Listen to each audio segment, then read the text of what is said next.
성부와 성자와 성령의 이름으로 아멘. 예수님과 어머니 하나 되신 성심을 통해 아버지 뜻 안에서 기도드립니다. 사랑하는 하느님 아버지, 저희가 듣겠습니다. 말씀하여 주시옵소서. 아버지께서 말씀하시는 그 본질의 나라를 잘 알아들을 수 있는 은총으로 이 강의를 듣는 아버지의 자녀들과 저희를 축복하여 주시옵소서. 이 모든 기도 우리 주 예수 그리스도의 이름으로 기도드리나이다. 아멘. 성부와 성자와 성령의 이름으로 아멘. 안녕하십니까. 하느님의 뜻 성교의 피아수녀입니다.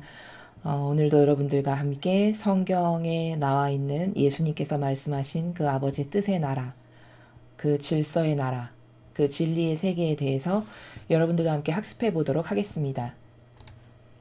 2021년 5월 7일 부활 제5주간 금요일입니다.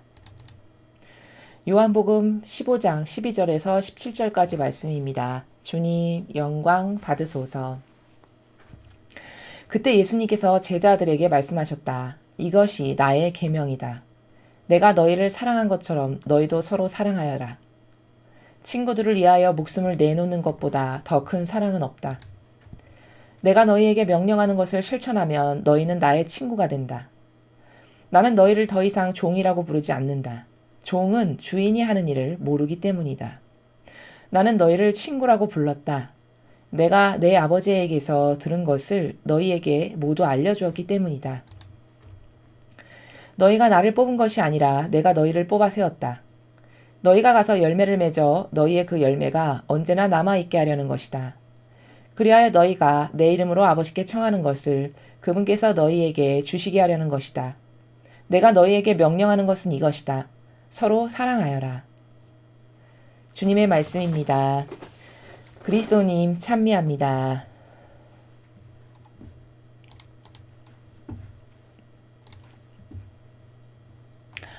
오늘 사도 요한을 통해서 예수님께서 제자들에게 말씀하시는 이 내용은 질서를 세워주시는 겁니다. 신적인 질서. 자, 오늘 예수님께서 말씀하시는 내용 중에 가장 중요한 단어는 친구입니다. 도대체 예수님께서 말씀하시는 친구는 뭔가? 세상이 친구라고 이야기하는 것과는 어떻게 다른가? 거기에는 어떤 차이가 있고 무슨 오해가 있는가? 이런 것에 대해서 핵심적으로 여러분들께서 오늘 학습을 하시면 되겠습니다. 자, 먼저 처음에 이것이 나의 계명이다. 내가 너희를 사랑한 것처럼 너희도 서로 사랑하여라. 이렇게 말씀하셨습니다. 자, 계명이다. 이렇게 말씀하신 것은 이게 내가 따를 원칙, 지킬 원칙이란다 라고 말씀하신 거예요. 내가 여태까지 사명을 수행하면서 지킬 원칙, 이거를 나의 계명이다 이렇게 말씀하신 겁니다. 근데 그 원칙이 뭐냐? 내가 너희를 사랑한 것처럼 너희도 서로 사랑하여라. 자, 그러면 여기서 서로 사랑하여라 라는 그 문구 안에 내포되어 있는 본질의 뜻은 뭐냐? 그것은 바로 아버지 뜻 안에서 사랑해라. 어떤 정신으로? 의로움의 정신으로. 이 말씀입니다. 다시 아버지 뜻 안에서 의로움의 그 희생의 정신으로 서로 사랑하여라. 이 말씀입니다. 자, 또 여기 서로 사랑하여라 라는 말씀에는 이 의미도 내포되어 있습니다. 나의 모범을 너희들이 이제 세상에 나가서 행하여라. 이것도 서로 사랑하여라 라는 단어, 그 문장 안에 내포되어 있는 예수님의 뜻입니다. 또 그러면 여기서 서로 사랑해라 라고 하는 이 말씀 안에는 어떤 것이 내포되어 있냐? 마귀를 사랑해서는 안 된다라는 뜻도 내포되어 있습니다. 왜? 내가 너희를 사랑한 것처럼 너희도 서로 사랑해라. 예수님이 마귀를 사랑하시진 않았잖아요. 그쵸? 그러니까 우리도 아버지 뜻 거스르는, 성령을 거스르는 죄악을 범하는, 즉 아버지의 뜻과 반대의 길을 걸어가는 그 마귀 세력을 사랑해서는, 그것까지 사랑해서는 안 된다라는 뜻도 내포되어 있다라는 겁니다. 친구들을 위하여 목숨을 내놓는 것보다 더 큰 사랑은 없다. 자, 여기서 친구가 이제 등장했는데요. 친구들을 위해서 목숨을 내놓는 것보다 더 큰 사랑은 없다. 이렇게 말씀하셨어요. 그럼 저기서 말씀하시는 친구는 과연 누굴까요? 이 동양 문화권은 특히 우리나라는 나이를 굉장히 따지죠. 그래서 친구다 그러면은 20살이 예를 들면 40살하고는 절대 친구 될 수 없습니다. 그럼 건방진 거예요. 또 친구다 그러면은 같은 반에서 공부하는 그 학생이야. 그럼 나랑 안 친해도 그냥 친구 왔어. 이렇게 부르죠. 그쵸? 그러니까 우리는 그런 친구다라고 하는 개념이 이 자연법에 특히 우리나라의 문화권에서는 나이가 같은 반에 있는 그런 학생 그러면 그냥 친구. 그러니까 나이가 기준이에요. 뭐 나랑의 관계성하고는 아무 상관없이. 근데 여기서 말씀하시는 예수님께서 말씀하시는 친구는 그 개념이 전혀 아닙니다. 여기서 말씀하시는 친구는 그런 어떤 동년배의 개념이 아니라 하나된 관계를 말씀하시는 거예요. 하나된 관계. 그러니까 후미에서 나는 이제 너희를 벗이라 부른다 하시죠? 예수님하고 맞먹어야 되는 동년배니까 벗이라고 부르는 거냐? 그게 아니잖아요. 그렇죠? 그러면 거기서 왜 벗이라고 부르실까? 이제 너희하고 나는 하나된 관계, 신뢰의 관계이기 때문에 나는 너를 벗이라 부른다. 이렇게 말씀하시는 것이거든요. 그러니까 여기서 예수님께서 말씀하시는 친구다라는 그 단어의 행간의 나라는 바로 하나된 관계, 신뢰할 수 있는 관계를 친구라고 표현을 하신 거예요. 그러니까 13절의 말씀은 다시 말하면 하나된 사람, 신뢰할 수 있는 사람을 위해서 그러니까 그게 곧 이웃이죠. 그렇죠? 내 주변에 있는 나의 가족이 될 수도 있고 곧 조금 더 폭을 넓히면 이웃. 그러한 이웃을 위해서 네가 목숨을 내놓는 것보다 더 큰 사랑은 없단다. 이렇게 말씀하시는 거예요. 너와 하나 된 너를 신뢰하는 너와 그러한 관계성에 있는 사람들을 위해서 네가 희생의 의인의 정신으로 목숨까지도 바칠 수 있다면 그것보다 더 큰 사랑은 없단다. 이렇게 말씀하시는 겁니다. 내가 너희에게 명령하는 것을 실천하면 너희는 나의 친구가 된다. 자, 앞에 지금 친구를 해서 목숨을 내놓는 것보다 더 큰 건 없다 하고 명제 하나를 딱 던지셨어요. 그리고 나서는 자꾸 부연 설명을 14절, 15절에서 계속 하심으로써 친구라는 단어가 가지고 있는 나라가 정신세계가 어떤지를 가르쳐 주시는 거예요. 부연 설명을 하시면서. 첫 번째 부연 설명을 보니까 내가 너희에게 명령하는 것을 실천하면 너희는 나의 친구가 된다. 그럼 명령하는 것을 실천한다라는 것은 예수님과 하나 됐으니까 명령하는 것을 실천하고 예수님을 믿으니까 그분이 말씀하시는 것을 따르고 이런 관계성의 걸 발견할 수 있죠. 그러니까 만약에 내가 너희들에게 뭘 명령했어. 근데 너희들이 그걸 사실적으로 행했어. 그럼 나와 하나 됐다는 반증이고 나를 믿는다는 반증이고 나를 신뢰한다는 반증이지 않니? 그러면 너희는 이제 그때부터는 더 이상 종이 아니라 내 친구란다. 이런 말씀을 하시는 겁니다. 자, 그 다음 부연 설명 두 번째 15절. 나는 너희를 더 이상 종이라고 부르지 않는다. 종은 주인이 하는 일을 모르기 때문이다. 나는 너희를 친구라고 불렀다. 이미 친구라고 부르셨대요. 내가 내 아버지에게서 들은 것을 너에게 모두 알려주었기 때문이다. 자, 15절을 통해서 하나하나 발견해 보겠습니다. 자, 더 이상 종이라고 안 부르시겠대요. 그럼 지금까진 종이었네요. 근데 이제는 종이 아니에요. 왜? 종은 주인이 하는 일을 모르지만 친구는 주인이 하는 일을 알아요. 왜? 믿고 신뢰하는 관계이기 때문에 주인이 다 오픈을 한다는 말이잖아요. 그렇죠? 오픈을 하고 공개하고 함께 공유한다라는 거예요. 그러니까 더 이상 종이 아니고 이젠 친구야. 친구는 왜? 주인이 하는 거를 알기 때문에. 왜? 내가 내 아버지에게서 들은 걸 너희들한테 이제 모두 다 알려줬단다. 내가 숨김없이 다 가르쳐줬어.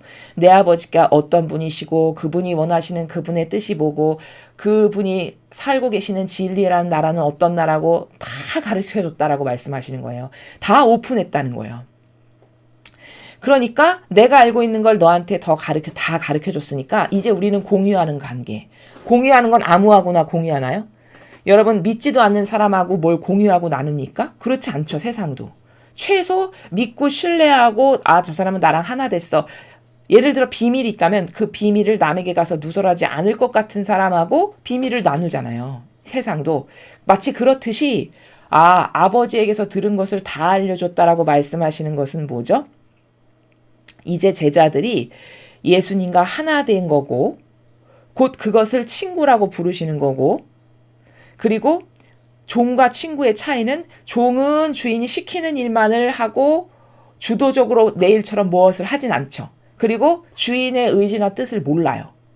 그렇지만 친구는 다 공유하는 관계이기 때문에 다 안다는 거예요. 여기서 예수님이 말씀하시는 핵심은 그러니까 종은 주인이 하는 일을 모른다 이렇게 말씀하셨죠. 그렇지만 친구는 내가 가지고 있는 모든 것을 다 오픈해서 공유하고 나누는 관계다.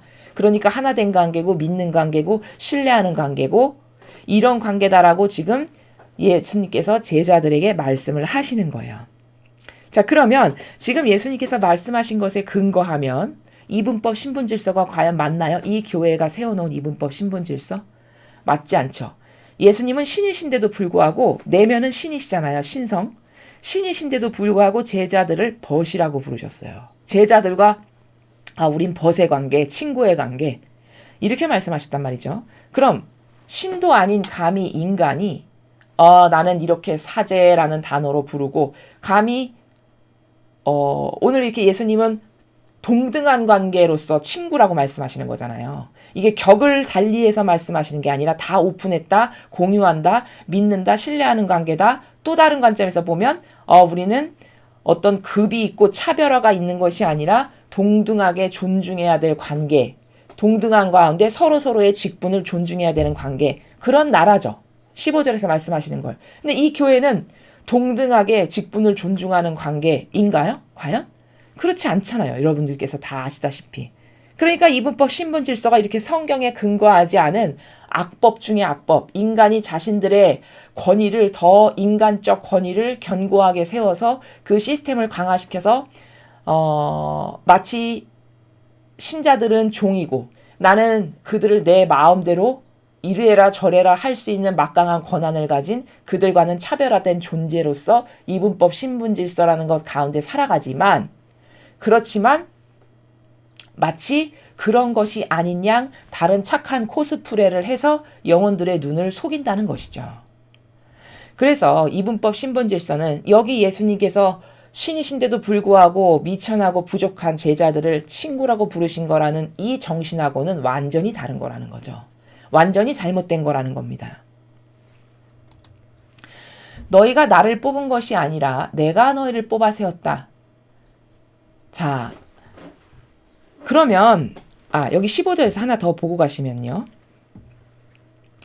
자, 이제 종합해서 말씀드리면 15절의 내용을 그럼 종합해서 말씀드리면 여기서 결론 지어야 될 건 이거예요.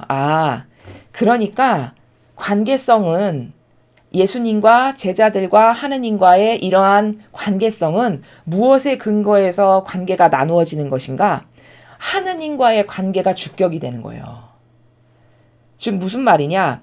하느님의 것을 소유한 것이 자신의 곧 신분이 된다는 겁니다. 하느님의 것을 나누어줘서 이제 소유하게 됐어. 그러니까 우리는 이제 똑같은 벗이다. 이렇게 말씀하신다는 거죠. 그러면 이게 본질적으로 맞다라는 거잖아요. 예수님께서는. 그러면 이 교도의 교회는 하느님의 것을 소유하고 있나요? 이런 신적인 질서와 진리와 참된 진실과 사실이라고 하는 성경에 나온 다양한 아버지의 뜻이 가르쳐 주시는 이런 진리를 소유하고 있지 않잖아요. 그렇죠? 이렇게 하느님의 것을 소유하고 있지 않잖아요. 근데 군림하는 자로서 살아가요. 그러면 이거는 뭘까? 하느님의 것이 주격이 돼서 어떤 관계성과 신분이 결정되어야 되는 것인데 하느님의 것하고는 아무 관계가 없어요.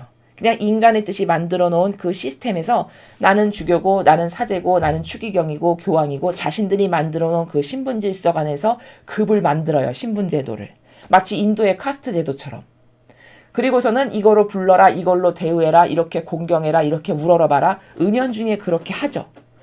이것은 15절에 나오는 예수님께서 제자들과의 관계를 어떻게 가지시는 건지에 대해서 근거해서 보면은 완벽하게 정반대의 것이에요. 완전히 잘못된 거죠.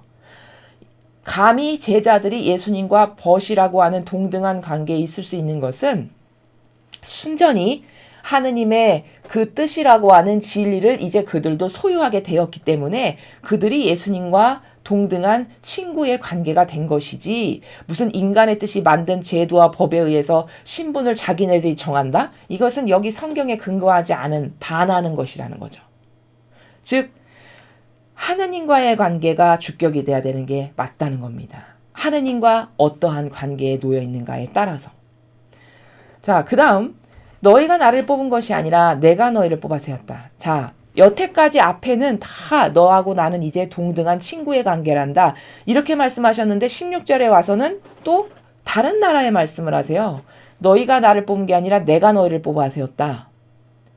그러면 여태까지 친구야 동등하단다 이렇게 말씀하신 나라하고는 조금 다르죠. 그럼 앞에 친구라고 말씀하신 건 뭐고 네가 뽑은 게 아니라 내가 너를 뽑았어. 이건 또 뭘까? 자, 아버지의 것을 이제 너하고 내가 똑같이 깨닫고 발견하게 되어서 아버지의 것을 공유하게 됐으니 우리는 친구고 그리고 우리는 공유했다라는 것은 뭘까? 하나 된 관계고 서로 믿는 관계고 신뢰하는 관계다라는 것인데 그런데 동시에 무엇이 적용되는 거냐? 그렇게 동시에 친구이면서 그렇지만 네가 뽑은 게 아니라 내가 너희들을 뽑아 세웠다. 이 관계성도 복수적으로 적용이 돼야 된다는 거예요. 그러면 16절에 말씀하시는 저 관계는 뭘까? 너희들이 나를 능가해서는 안 된다. 즉 예수님을 제자들이 능가해서는 안 된다는 거예요. 그러면 이 능가라는 단어도 또 잘못 이해할 수 있어요. 자연법에서 잘못 이해하면. 이 능가하면 안 된다는 것은 무슨 말씀이시냐면 예수님께서 아버지의 뜻을 행하신 모범이 있죠. 예수님의 정신이 있고 그분이 행하셨던 가르침이 있고 이렇게 예수님의 정신과 가르침과 모범의 범주를 벗어나는 능가하는 것 그것을 하면 안 된다라고 말씀하시는 것이지 너가 나보다 더 복음 많이 전하면 안 되고 너가 나보다 더 많이 신자 늘리면 안 되고 너가 나보다 더 많이 세례 주면 안 된다 이 말씀이 아니에요. 그렇게 예수님이 무슨 시기 질투가 나서 너는 나보다 낮은 존재라는 걸 잊지 마 이런 말씀이 아니라고요. 그건 자연법의 인간의 이런 이교도와 같은 교묘한 누룩을 가지고 들어온 도둑과 강도들이나 세워놓은 전통이지 자신들의 전통. 예수님은 순전히 신적인 아름다운 질서만을 아주 명확하게 세워주고 계세요. 그것이 다중적이고 복수적인 관계 가운데 지속되는 건데 앞에 부분에서 말씀하신 것은 이제 너하고 나는 동등한 관계다. 우린 친구라고 불러도 된다. 왜? 아버지께서 나에게 가르쳐 주신 거 나는 하나도 안 남기고 너한테 다 전했거든. 그러니까 우리는 친구지 뭐니. 똑같은 것을 공유하고 있으니. 또한 우리는 그 아버지의 뜻 가운데에서 하나 됐고 서로 믿고 신뢰하는 관계잖니. 그러니까 친구야. 그런데 동시에 친구이면서 절대로 너희가 나를 능가하면 안 돼. 그럼 능가한다는 건 뭘까? 내가 아버지의 뜻을 행했던 모범, 가르침, 정신이 있잖니. 그 범주를 벗어나면 능가하는 거죠. 그러면 안 된다는 거예요. 그러니까 그럼 더 구체적으로 자 능가한다는 게 뭘까? 예를 들면 예수님께서는 아버지 뜻을 행하시는데 자신을 위해서는 아무것도 안 행하셨어요. 모든 아버지의 풍요를 다 가져다 쓰셨지만 그래서 막 죽은 사람 살려주시고 치유하시고 진리 가르치시고 모든 것을 다 가능하실 수 있었지만 그럼에도 불구하고 그런 엄청난 능력을 자기를 위해서는 한 번도 쓰신 적이 없다고요. 근데 만약에 제자가 됐어요. 근데 제자가 예수님이 친구래. 그래서 오늘부터 맘먹는 정신으로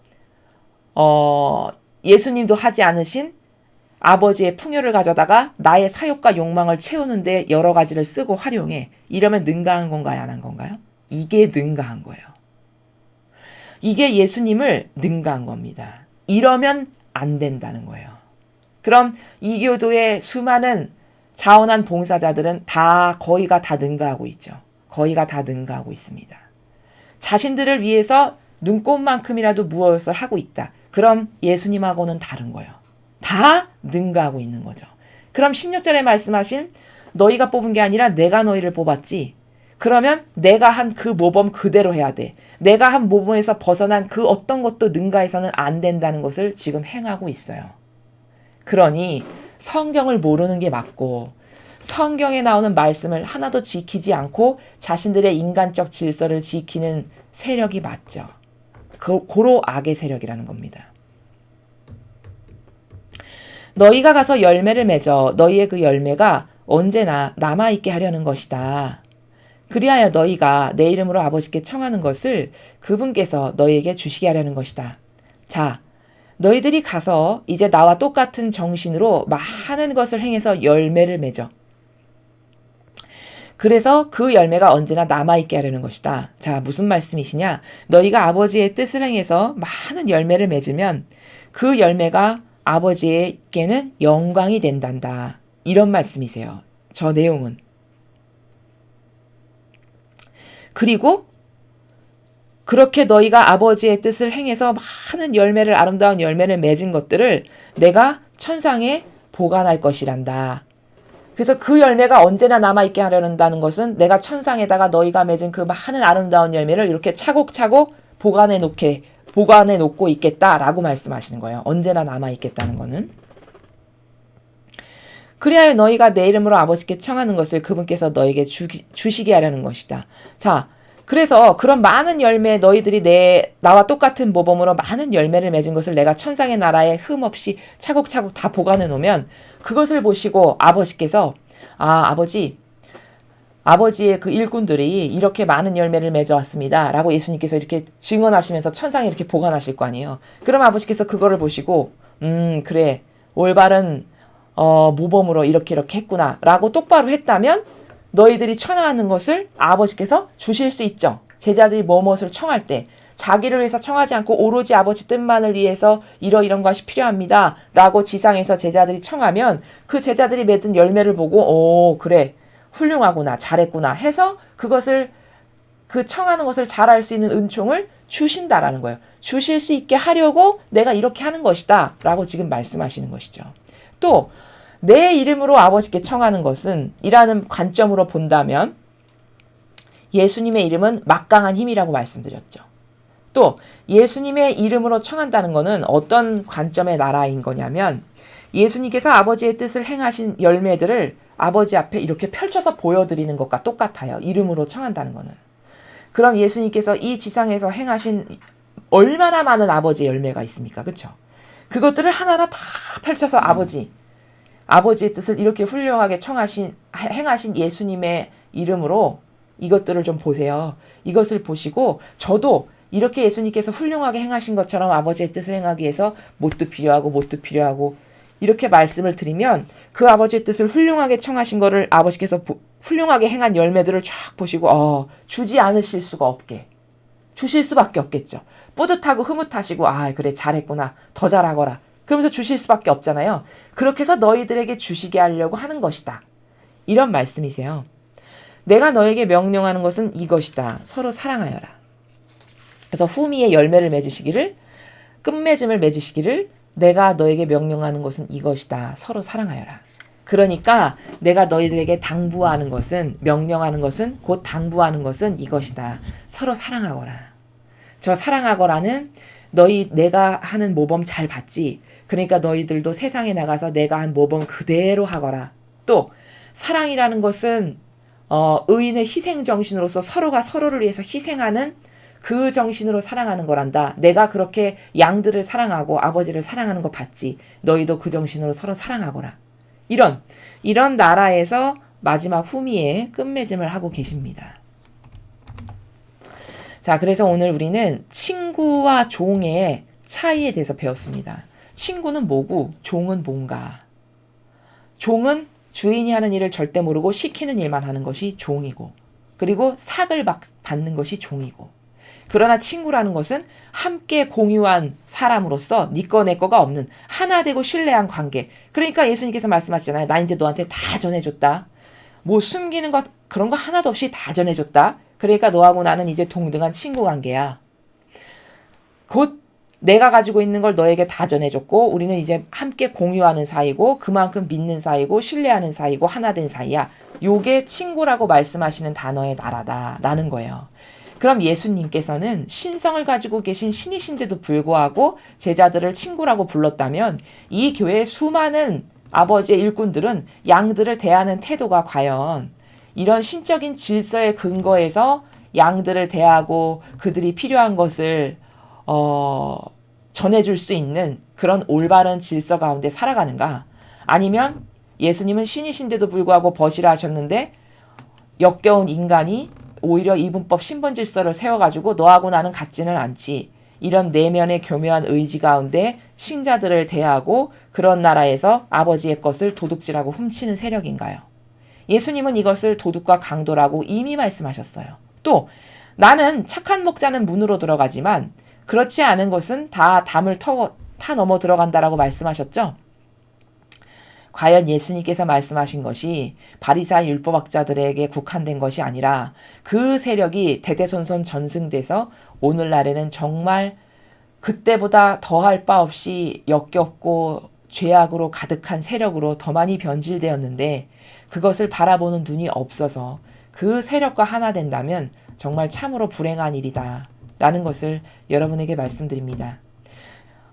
그럼 오늘 배운 내용으로 기도하시겠습니다. 성부와 성자와 성령의 이름으로 아멘. 예수님과 어머니 하나 되신 성심을 통해 아버지 뜻 안에서 기도드립니다. 살아올 아버지, 예수님께서는 모든 것을 공유하신 후 벗이라 하셨습니다. 부디 아버지께서 저희들을 가여이 여기셔서 가르쳐 주시는 이 진리, 매일 전해주시는 신적인 그 아름다운 질서와 정신세계, 저희들이 배우는 것을 이제 저희들도 먼저 모범으로 살고 그리고 이웃에게 이런 아름답고 고결한 정신세계를 전함으로써 더 많은 인류가, 더 많은 양들이 예수님과 이런 친구의 관계를 나눌 수 있는, 그런 교감을 나눌 수 있는 양들이 더 많아질 수 있도록 인도하여 주시고, 또 아버지의 뜻에 올바르게 반영할 줄 아는 저희들이 될 수 있도록 축복하여 주시옵소서.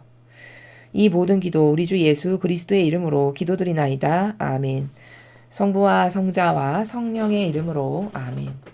이상으로 2021년 5월 7일 부활 제5주간 금요일 복음해설을 마치겠습니다. 감사합니다.